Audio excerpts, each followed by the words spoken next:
भाइयों, जय श्री राम। आप सभी को होली की बहुत बहुत शुभकामनाएं और बधाई। उम्मीद है आप लोगों ने होली बहुत अच्छे से मनाई होगी। इन 2 दिनों में टीवी पर लगातार मथुरा, वृंदावन, बनारस, अयोध्या, दिल्ली, आगरा आदि की होली की तस्वीरें दिखाई जाती रहीं कि कितने उत्साह से लोग होली मना रहे हैं।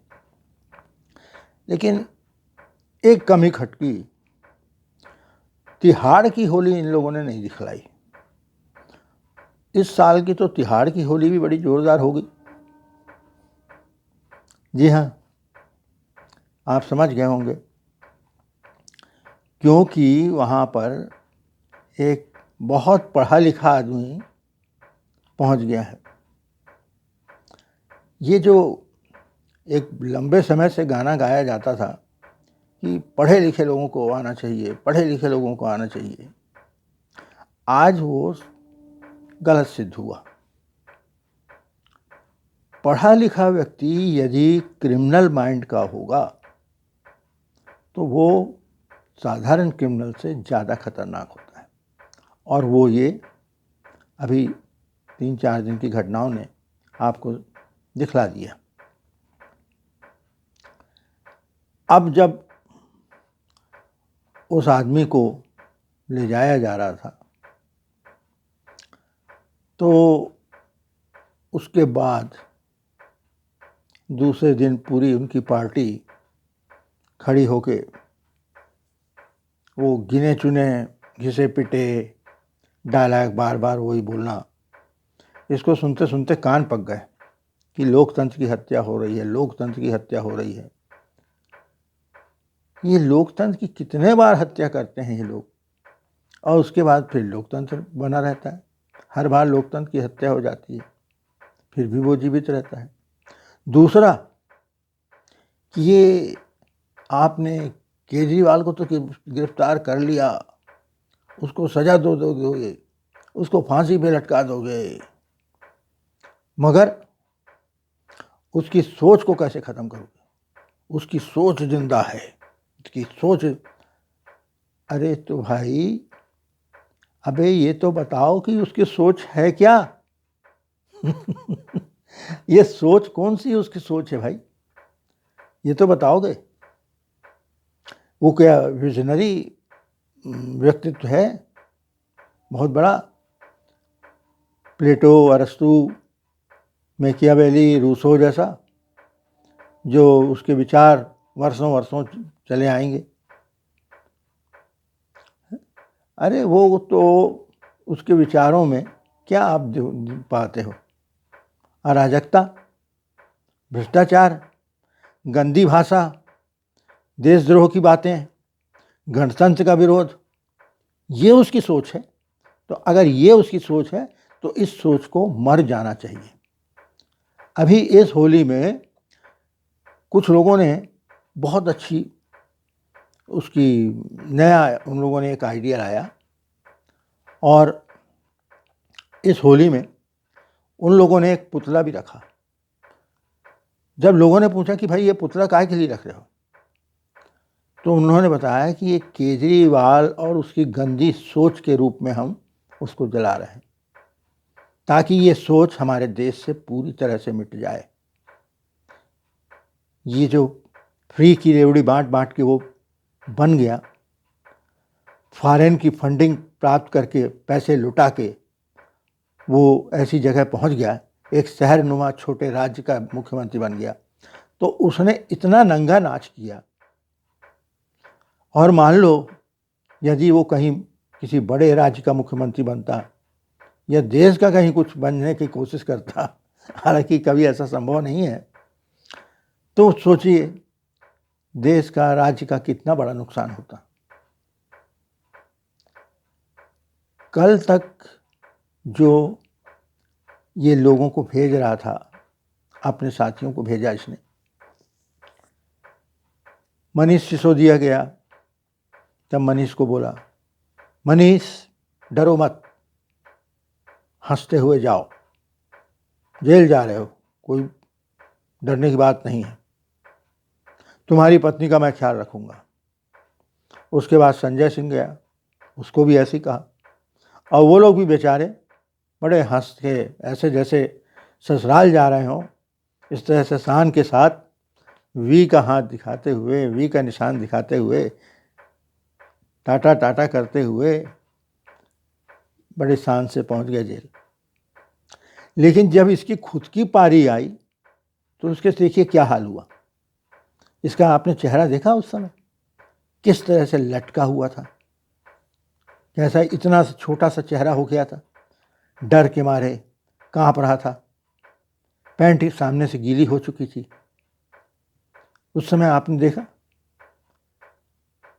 तो दूसरों को तो इसने बहुत शिक्षा दिया, लेकिन खुद डर के मारे 9 संबंध तक छुपते छुपाते रहा, किसी तरह भागते रहा, उससे तरह तरह के बहाने करते रहा।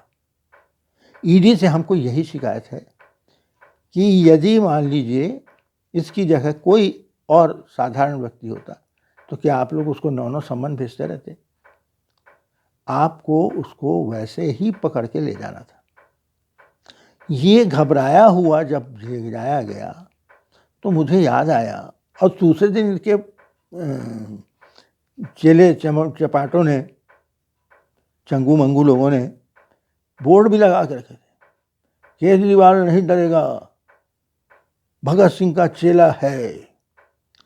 अब जब ये अपने आप को भगत सिंह का चेला बोलता है तो ईडी से हमारी गुजारिश है कि इसको जैसे हमारे शहीद भगत सिंह जी को जेल में यातनाएं दी थी, उसकी एक आध छवि तो दिखा दी थी कि बर्फ की सिल्ली पर लटा के या चड्डे में रख के इसके फड़ाफड़ बेंच लगाते हुए। तो इसकी सारी जो ये भगत सिंह के नाम को बदनाम कर रहा है ये नीच व्यक्ति, कहाँ वो शहीद भगत सिंह और ये कहाँ भ्रष्टाचारी है, जिसने अगर भ्रष्टाचारी नहीं है तो 75 करोड़ का इसने मकान कैसे बना लिया, शीश महल कैसे बना लिया, कहाँ से लाया पैसा, कैसे बनाया? वो शराब घोटाले की तो बात अभी छोड़ो, ये पहले बता दे कि 75 करोड़ का कैसे शीश महल में रह रहा है तू। अपने आप को आम आदमी गरीब दिखाने के लिए ये बौना गुड्डा ढीली ढाली शर्ट पहनता है, नीचे चप्पल पहनता है, मगर रहता है आलीशान महल में। तो इस आदमी से पूछा जाना चाहिए। दूसरी बात, एक शिकायत आप पार्टी वालों से भी है कि भाई आप लोगों का भी फर्ज बनता है, आखिर आपकी पार्टी का बॉस है वो, और बॉस को जब ले जाया जा रहा है तो आपको भी उसी की तरह से उसको सांत्वना देनी थी कि केजरीवाल जी आप डरो नहीं, आपकी पत्नी का ख्याल हम रखेंगे।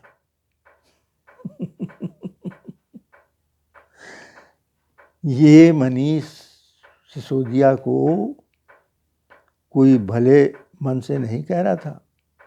याद करिए कि मनीष सिसोदिया हम आपकी पत्नी का ख्याल रखेंगे, ये उसमें धमकी छिपी हुई थी कि बेटा अंदर जाके मुंह मत खोलना, नहीं तो तेरी पत्नी बाहर है, बच्चे बाहर हैं।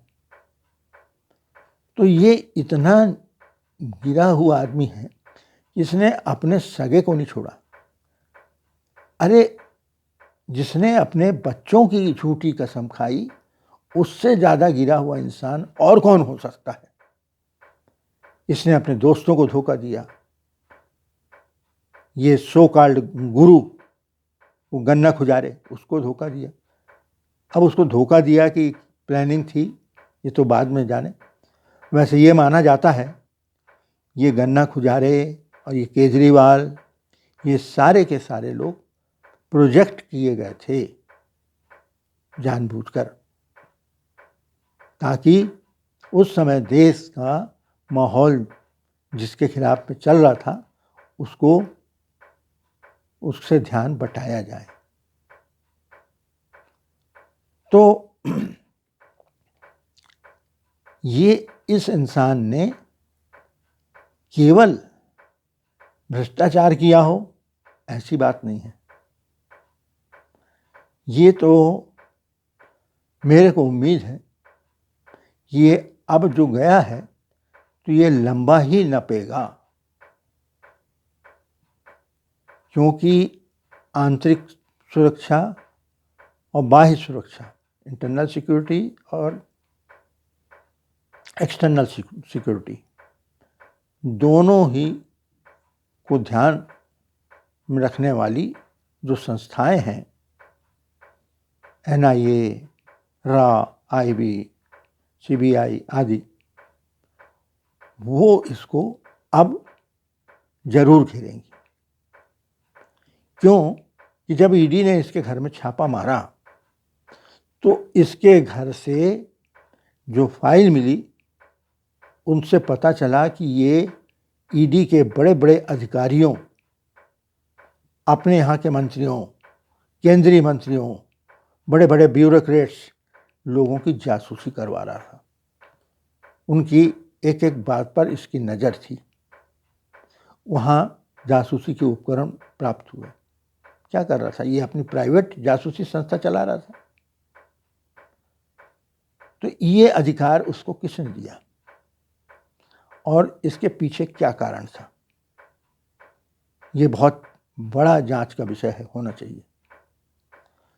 इसके साथ साथ इसका चेहरा तो बहुत पहले लोगों को समझना चाहिए था, लेकिन आश्चर्य है कि छोटे से लाभ के पीछे इन लोगों ने ऐसे देशद्रोही को पाल लिया, नाग को अपने घर में पाल लिया कि थोड़ी सी बिजली के लाभ के लिए, थोड़े से पानी के लाभ के लिए। याद कीजिए जब CAA के खिलाफ हुआ, ये तो CAA तो बाद में हुआ, आप याद कीजिए और पिछली बात है, जब गणतंत्र दिवस पर इसने हंगामा किया था और प्रणब मुखर्जी ने जब धमकाया था तब ये थोड़ा सा सीधा हुआ था। उस समय इसने कहा था कि मैं गणतंत्र दिवस पर का भरोसा नहीं करता, मेरा उस पर विश्वास नहीं है, मैं गणतंत्र दिवस वगैरह नहीं मानता, मैं तो एनार्किस्ट हूँ, अराजकतावादी हूँ। इसने खुद अपने मुंह से स्वीकार किया है कि क्या बात करेगा। और उसके बाद इसने जिन गतिविधियों में शामिल रहा है उस पर आप ध्यान दीजिए। इसने CAA विरोध में जो शाहीन बाग में चला आंदोलन, उसमें जाके उनका सपोर्ट में खड़ा हो गया, जो कि देशद्रोही का आंदोलन था। दिल्ली में जब अमेरिका के राष्ट्रपति ट्रंप आए हुए थे उस समय सुनियोजित तरीके से दंगा भड़काया गया, उसमें इसका हाथ। इसके साथ साथ टुकड़े टुकड़े गैंग, वहाँ जाकर ये खड़ा हो जाता है, उनको सपोर्ट करता है, सेना का विरोध करता है, सेना पे संदेह करता है, सेना पे उंगली उठाता है कि लाओ सबूत दिखाओ। ऐसा कौन सा देश में आदमी है? देश की जनता से पूछे कि क्या देश की जनता को सेना पर भरोसा नहीं है? देश की जनता को जितना सेना पर भरोसा है उतना किसी और पर नहीं। उस पर ये उंगली उठाता है, शर्जील इमाम के साथ में खड़ा हो जाता है। तो ये इसका संविधान विरोधी, देश विरोधी चेहरा बिल्कुल सामने है। याद कीजिए गणतंत्र दिवस पर जो किसान आंदोलन के समय पे उत्पात मचा था, उसमें भी इसकी भूमिका थी।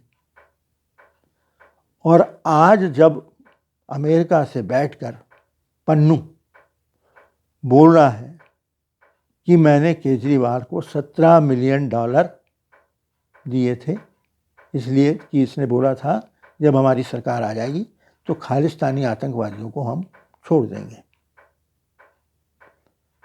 ये इस वक्त आने, ये वीडियो आने के क्या कारण है? ये खालिस्तानियों की भूमिका है। आज ये अंदर होता है तो अमेरिका बिलबिलाने लगता है, जर्मनी के पेट में दर्द शुरू हो जाता है, बीबीसी जल उठती है और भारत पर उंगली उठाने लगते हैं। वो तो आज गनीमत है कि आज हमारे देश में ऐसी सरकार है कि जो दुनिया के बड़े से बड़े देश, बड़े से बड़े धौंस दिखाने वाले को उल्टा तमाचा देना जानती है। अमेरिका को तुरंत विदेश विभाग ने चेता दिया कि यदि इस विषय पर समझ नहीं रखते हो तो अपना मुंह बंद रखो, हमारे आंतरिक मामलों में तुमको हस्तक्षेप करने का कोई अधिकार नहीं। इसके बाद जर्मनी को तकलीफ हो गई। ये सोचने की बात है आपको। याद कीजिए, लालू यादव भी सीएम था, वो भी अंदर हुआ था। हेमंत सोरेन तो अभी अभी अंदर हुआ, वो भी सीएम था। उस समय किसी दूसरे देश ने कुछ नहीं बोला। अभी ही इन सब लोगों को बोलने की क्या जरूरत आ पड़ी? क्यों? क्या ये उनके फंड में पलने वाला एजेंट था? बीबीसी बड़ी बातें झूठा नैरेटिव फैला रहा है। क्यों? इंग्लैंड को तकलीफ हो रही है कि जिस देश पर हमने राज किया आज वो हमसे आगे है और उसके कारण हमको उसके आगे सिर झुकाना पड़ता है। तो ये मोदी सरकार के जादू के कारण, और वो लोग बिल्कुल बर्दाश्त नहीं करेंगे कि 2024 में मोदी सरकार फिर से आए। तो वो हर मौका देख रहे हैं कि कहाँ हम उंगली करें जिससे मोदी सरकार को तकलीफ हो। तो इस केजरीवाल के लिए जर्मनी को उठने की क्या ज़रूरत थी?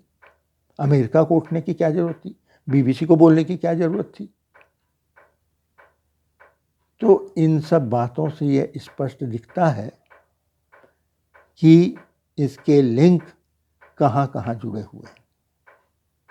एक पूर्व ऑफिसर ने बताया था कि जब अन्ना हजारे का आंदोलन हुआ था तो उसके पहले ये दुबई गया था और दुबई से दाऊद इब्राहिम से चंदा लेके आया था और फिर उसके बाद अमेरिका गया था, अमेरिका से भी ये चंदा लेके आया। अभी पन्नू $17 मिलियन बोल रहा है, तो सोचिए $17 मिलियन क्या होता है।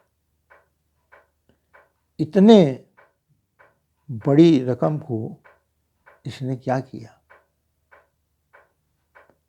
ये पंजाब में कैसे चुनाव जीता? इसी बाहरी पैसे से। और ये इतनी गंदी भाषा बोलता था प्रधानमंत्री के खिलाफ और भी लोगों के खिलाफ, और उसके बाद झूठे आरोप लगाना, उसके बाद थूक के चाटना, पैरों पे गिर पड़ना, माफ़ी मांगना, ये इसका चरित्र है। आज हमारे देश को पढ़े लिखे नहीं, चरित्रवान, चारित्रिक रूप से दृढ़ व्यक्ति की जरूरत है। चारित्रिक रूप से दृढ़ व्यक्ति यदि कम पढ़ा लिखा है तो वो भी इन पढ़े लिखे लोगों से 1000 गुना बेहतर है। इतना नीच तो नहीं हो सकता कि आदमी देश के लिए गड्ढा खोदे। इससे जब कहा गया कि खालिस्तान वाले ऐसा कर रहे हैं पंजाब अलग करने की, तो वो तो क्या होता है, मैं वहाँ का प्रधानमंत्री बन जाऊँगा। तो सोचिए इसकी नीयत क्या है इस बौने की। इस बौने को तो पूरी तरह से नापना अब बहुत ज़रूरी है, ताकि इस तरह के लोग राजनीति में आकर गंदगी ना फैलाएं। अब जब वहाँ जांच शुरू हुई तो वहाँ पे भी इसने अपने कपड़े बदलने की मांग की, फिर ईडी वालों ने इसको कपड़े बदलने दिए। अब वहाँ से ये बैठे बैठे बोलता है कि मैं यहाँ से जेल में रह के सरकार चलाऊँगा। ये अनोखा है। अरे लालू यादव ने भी इस्तीफा देकर अपनी पत्नी को बिठा के गया था। हेमंत सोरेन ने भी इस्तीफा दिया, अपने दूसरे को सौंप के गया। लेकिन ये आदमी बोलता है कि मैं यहाँ जेल में, ये संभव है क्या? इसके बपौती है, इसके बाप की जगह है वो, जो ये बैठ के वहाँ से सरकार चलाएगा। मूर्ख को, ये पढ़ा लिखा आदमी बोलता है कि इस प्रकार की बातें। जेल मैनुअल के हिसाब से काम होता है, ना कि इसके कहने से हिसाब से चलेगा। अब जब ये ऐसी स्थिति आई है तो अब इनकी आप पार्टी में खलबली मची हुई है। अब आप पार्टी में कौन बनेगा मुख्यमंत्री, इसलिए आतिशी उचकी तो उसने जेल में बैठे बैठे डंडा पेल दिया। क्या? एक दे दिया आदेश कि यहाँ पे जल की बहुत तकलीफ हो रही है और तुमको ध्यान देने की ज़रूरत है, मेरे को बड़ी चिंता हो रही है कि दिल्ली में जल की परेशानी हो रही है। तो जल विभाग किसके पास? आतिशी के पास। तो गाज किसके ऊपर गिरेगी? आतिशी के ऊपर। तो मुख्यमंत्री बनने के जो सपना देख रही होगी, उसको उसने वहीं से समझा दिया कि देख, तू मुख्यमंत्री बनने का सपना। उसने अपनी कुर्सी पर अपनी पत्नी को बिठाल कर वहाँ से अपना संदेश पढ़वाया। उसका अर्थ ये है कि मेरे बाद मेरी पत्नी यहाँ बैठेगी, पढ़े लिखे लोगों की ज़रूरत है, क्योंकि उसकी पत्नी भी पढ़ी लिखी है।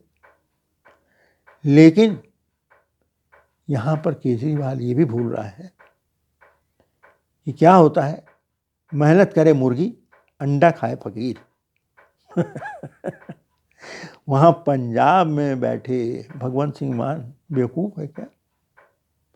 भगवंत सिंह मान ने पंजाब में तो कुछ नहीं किया। वो दिल्ली आए, प्रेस कॉन्फ्रेंस ली और उन्होंने से जब पूछा गया कि भाई अब केजरीवाल जी तो नहीं है, तो अब अगला चेहरा कौन होगा, क्योंकि आपके पास वो ये ऐसा चेहरा नहीं है। तो भगवंत सिंह मान ने बड़ी समझदारी से उत्तर दिया कि भाई चेहरा तो पहले केजरीवाल जी भी नहीं थे, तो चेहरा बाद में बने। तो भगवंत सिंह मान भी नहीं थे, तो चेहरा बाद में बना। तो ऐसा नहीं है, हम संभालेंगे। तो ये उन्होंने इनडायरेक्ट यह अपनी बात पहुंचा दी कि इस पार्टी के अब बागडोर भगवंत सिंह मान संभाल सकता है। और इसी समय पन्नू का वीडियो आना, ये सब पन्नू ने भी ये बतला दिया कि अब ये अंदर जा रहा है तो जाए। अब उनके लिए इसकी उपयोगिता ख़त्म हो गई। उसको समझ में आ गया होगा। पन्नू नहीं है, पन्नू के पीछे और भी जो बड़े, पन्नू तो वहाँ का एक प्यादा है, तो उन लोगों को समझ में आ गया कि ये तो अब अंदर जाएगा, इसकी उपयोगिता हमारे लिए नहीं। तो अब हमारे लिए उपयोगी कौन होगा, इसलिए उसके सामने वो उठा दिया। अब भले मुख्यमंत्री उसकी पत्नी बन जाए, लेकिन पार्टी के लिए भगवंत सिंह मान पहला नाम होगा। दूसरी बात, अब यहाँ जो जांच चल रही है, इससे अभी देश में ही कुछ लोगों की धुकधुकी बढ़ गई है कि अब ये बौना कहीं कुछ और ना बक दे, और ये अगर बकता है तो ये जानिए देश की जानी मानी हस्ती का नाम जब कहीं आया तो ये बड़ा चौंकाने वाला होगा। क्योंकि ये भी एक बने बनाई प्लानिंग का मुहर्रा था। तो अब यदि वो नाम सामने आ जाता है तो इसलिए वो बहुत बड़े खतरे की बात होगी। और दूसरी सबसे बड़ी बात, वो नाम ना ले दे, यह सामने वाले को भी इसका एहसास होगा और वो इसके लिए कुछ भी कर सकते हैं। इसलिए केजरीवाल की सुरक्षा की भी बहुत आवश्यकता है। केजरीवाल को बहुत संभाल के रखने की ज़रूरत है और इस पर जितनी जल्दी से जल्दी दूसरी संस्थाएं, सुरक्षा संस्थाएं, NIA आदि इस पे एक्शन लें वो उतना ही अच्छा होगा। अब जो दूसरे चिल्ला रहे थे, BBC आज ये बोल रहा था कि उसका मैंने एक ही हिस्सा ध्यान दिया, मैंने उसने शरद चंद्र रेड्डी का नाम लिया जो सरकारी गवाह बन गया है। तो उन्होंने कहा कि वो उसने जब 5,000 करोड़ चंदा दिया तो उसको जमानत मिल गई, लेकिन ये अधूरी बात उन लोगों ने बताई और ये झूठा नैरेटिव करके जनता को गुमराह करने की बात कही। यही बात वो अतिशी चिल्ला रही थी। जब याद रखिए, जब ये रेड्डी, शरद रेड्डी, जो कि एक बड़े औद्योगिक घराने से आता है, मालिक है, वो कोई आज से बीजेपी को चंदा नहीं दे रहा था। जब बीजेपी का शासन नहीं था तब भी उसने 2010-2011 में बीजेपी को चंदा दिया था। वो लगातार चंदा देते आ रहा था, उसके बावजूद उसे गिरफ्तार किया गया। तो क्या बीजेपी ने उसके साथ कोई रहम किया? फिर जब वो गिरफ्तार हो गया तो उसको जमानत के लिए जब उसने अर्जी लगाई तो उसकी जमानत भी नहीं हो रही थी, लेकिन उसको जमानत मिली है हेल्थ के पॉइंट ऑफ व्यू से, बीमारी के कारण।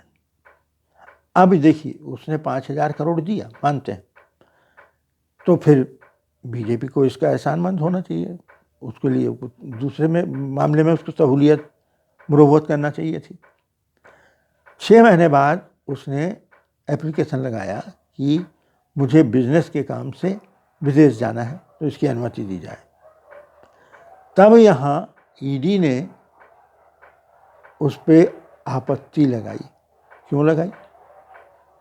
भाई उसने तो बीजेपी को चंदा दे दिया ना, फिर क्यों लगाई आपत्ति और उसको जाने नहीं दिया? तो ये बकवास बातें बता के, आधी अधूरी बातें बता के जनता को गुमराह करना, ये इन बिके हुए मीडिया को बहुत अच्छे से आता है। यही आज तक वो लोग करते आए हैं, लेकिन अब जनता भी सोशल मीडिया के कारण जागरूक हो चुकी है, तो ये इतनी जल्दी उनके बहकावे में नहीं आएगी। अगर ये सही होता, अगर ये चारित्रिक रूप से दृढ़ होता, तो जिस समय इसको ले जाया जा रहा था उसके चेहरे पे जो भाव दिखाई दिए वो नहीं होते, उसमें दृढ़ता होती। अगर ये सच्चा होता तो पहले सम्मान मिलते ही वहाँ पहुँच जाता। यही इस बात को सिद्ध करता है कि यह गलत है। तो ये कौन सी बात हुई कि सीएम है तो चोरी करेगा तो नहीं जा सकता अंदर?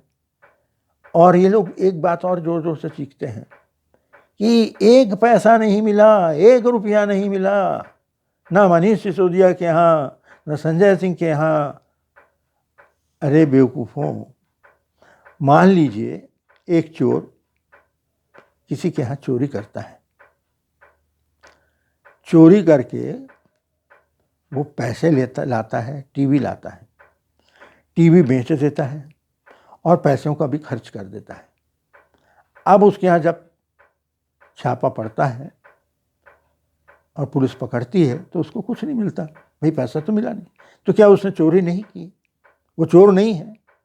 ये कौन सा बात हुई कि हमारे यहाँ पैसा नहीं मिला तो इसने चोरी? अरे उस पैसे का यही तो ईडी पकड़ती है। इसीलिए तो ईडी को समय लगता है। जो अभी अभिषेक मनु सिंह भी बार बार सीख रहे हैं कि इतना समय लगाया जा रहा है, ये पैटर्न है, ये ऐसा है, ये ठिकाना है, इतना लंबा लंबा समय। अरे इस मनी ट्रेल को पकड़ने में बहुत समय लगता है। धीरे धीरे धीरे धीरे करके ये कई मामले में बढ़ जाती है। अब तो एक और नई बात पता चली है, वो ये है कि विजय नायर, जो अभी शायद मेरे ख्याल से ऑफिशियल विटनेस बन गया है, वो इसका केजरीवाल का खासम खास था, राइट हैंड था। वही पैसों की डीलिंग करता था और केजरीवाल ने कहा था ये हमारा बेटा है, ये हमारे तरफ से सब काम करेगा, आप इसको बेखर्चक दे सकते हैं। उस विजय नायर की एक छोटी सी कंपनी हुआ करती थी जो करीबन 2014-15 में 60 करोड़ की थी। आज वो कंपनी 8,000 करोड़ की हो गई।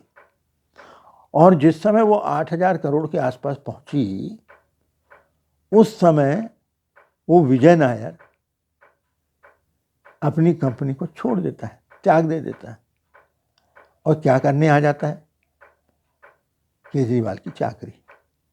अब इससे आप क्या समझेंगे कि जो आदमी निचले स्तर से शुरू करता है और जब कंपनी अच्छी हो जाती है तो सारी चीज़ें छोड़ के कंपनी में चला जाता है, अपनी कंपनी संभालने लगता है।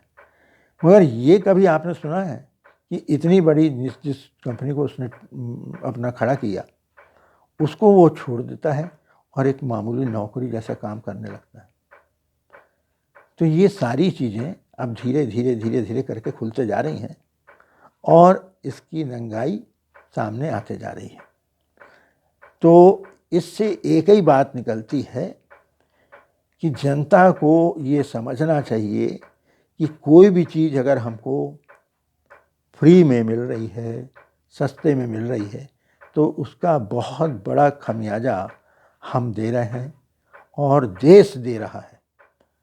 तो यहाँ पर कभी भी वोट देते समय अपना नहीं, कम से कम देश का ख्याल कीजिए, क्योंकि इस देश में आपको रहना है, इस देश को आपको फिर से गुलाम नहीं बनाना है। तो इसलिए ऐसे नंगे लुच्चों को समझिए कि जो आपको धोखा दे रहे हैं और इस तरह से आज मौज उठा रहे हैं। आज के लिए हम यहीं विराम लेते हैं। आपसे भी निवेदन है, यदि आपको वीडियो अच्छा लगा हो तो लाइक ज़रूर कीजिए, कमेंट कीजिए, कुछ बातें